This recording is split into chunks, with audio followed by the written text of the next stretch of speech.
네, 안녕하세요. 안녕하세요. 네, 오늘부터 환경공학 수질 파트부터죠. 수질 파트부터 이제 시작하게 될 평혜림이라고 합니다.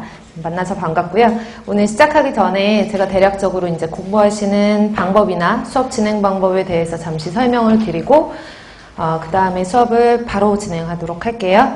첫 번째로는 이제 환경공학을 준비하시러 오신 거잖아요. 그쵸? 준비하시기 지금 시작하시는 건데 어떻게 구성되어 있는지를 조금 알아두시면 도움이 되실 것 같고, 물론 공부를 시작하시기 전에 각자만의 방법으로 다 정보를 찾아보시고 어떻게 공부를 하셔야 되는지에 대해서 알아서 찾아보셨겠지만, 그래도 제가 한번 정리를 해드리고 요즘 문제가 출제가 어떻게 되는지 경향에 대해서도 잠시 말씀을 드리고요.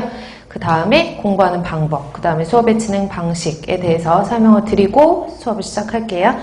첫 번째로는 이제 환경 쓰실 필요는 없고요. 인터넷 뒤지면 다 나오는 정보예요. 그래서 환경공학이라고 하면 되게 포괄적이거든요. 뭐 오시기 전에 인터넷 많이 찾아보셨죠? 그러면 환경공학은 제 이름도 많이 찾아보셨겠죠, 그쵸? 그럼 제 이름을 찾아보시면 양이 엄청 방대하다가 대부분 써 있더라고요. 그래서 수업 과정 자체가 이제 양이 많고 수업 그 회차가 좀 많기 때문에 여러분들이 아마 좀 주춤하신 분들도 계시겠지만 환경공학이 어떻게 구성되어 있는지 알고 계시면 왜 양이 방대할 수밖에 없는지에 대해서 좀 이해를 하실 수가 있거든요.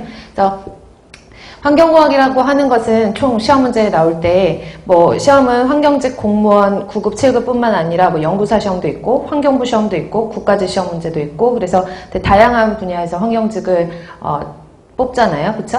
뽑는 과정에서 환경공학이라는 과목 안에 포함되어 있는 과목은 첫 번째로는 수질환경, 환경 뺄게요. 두 번째로는 대기환경, 세 번째로는 뭐 있죠? 다 알고 계시죠? 네 번째로는 토양이라고 하는데 뭐 토양이나 지하수 같은 것들도 토양에 포함이 시킬게요. 뭐 분야를 제가 딱딱딱 나누기에는 수질, 대기, 폐기물 이외에는 조금 애매하기 때문에 다섯 번째는 소음과 진동이에요. 소음, 진동이 플러스가 아니라 소음과 진동 파트가 따로거든요. 그래서 소음과 진동. 그 다음에 여섯 번째는 제가 수업 시간 잘하는 말인데 찌끄러기. 그래서 뭐 우리가 보통 환경공학에 당연히 환경 같은 경우에는 상당히 많은 과목들이 포함되어 있기 때문에 과학기술이잖아요. 그쵸? 그래서 순수한 과학 플러스 기술까지 융합이 되어 있어서 뭐 요즘에 많이 이슈가 되는 화학물질에 대한 시험 문제도 어떻게 보면 환경적인 문제이기 때문에 여기에 포함이 될 수도 있고, 그래서 기타를 넣을게요. 그래서 과목은 이렇게 되고요. 이제 각각의 과목마다 여러분들 환경공학 공부를 하시려면 기사나 산업기사라는 시험을 들어보셨을 거예요. 그러니까 그런 시험에 이제 과목별로 나누면, 물론 환경공학은 기사나 산업기사 시험은 아니지만 거기에 어떻게 보면 벗어날 수는 없거든요. 그래서 수질 같은 경우에는 과목이 개론, 수질오염 개론이라는 게 있고, 그 수질오염 물질들을 어떻게 처리할 것인지에 대해서 나와 있는 게 방지기술이라는 과목이에요. 그래서 방지기술, 그 다음에 수질에서는 상하수도라는 걸 배우거든요. 그래서 상하수도, 공정시험 기준,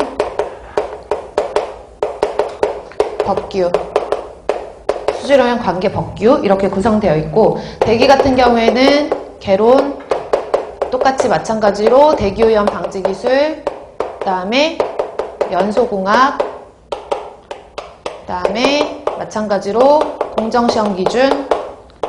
공정시험 기준은 실험하는 거거든요. 그래서 실험에 대한 내용들이 나와 있는 것이 공정시험 법이었는데 이제 법에서 기준으로 변경이 된 거죠. 그 다음에 대기오염 관련 법규. 근데 여기서 법을 보시면 조금 이따 설명드리겠지만 법이 하나가 아니라 여러 개가 이제 대기 환경에 관여되어 있는 법규, 수질 환경에 관여되어 있는 법규들이 여러 가지이기 때문에 법만 해도 조금 많거든요. 양이 많고, 그 다음에 폐기물 같은 경우에도 마찬가지로 폐기물 처리 개론이라고 하고, 폐기물의 처리에 대해서 설명을 할 것이고, 그 다음에 뭐 소각, 열회수, 뭐 이런 내용에 대해서 설명을 드리고, 사실 공정시험이나 법규 같은 경우에는 폐기물 같은 경우에는 보통 시험 문제에 많이 출제가 되지 않는 편이라서 이거는 제가 이렇게 언급을 많이 하지 않을 거예요. 근데 어쨌든 폐기물도 공정시험 기준이 있고 그 다음에 관련된 법규가 있다라는 거 알고 계시면 되고요.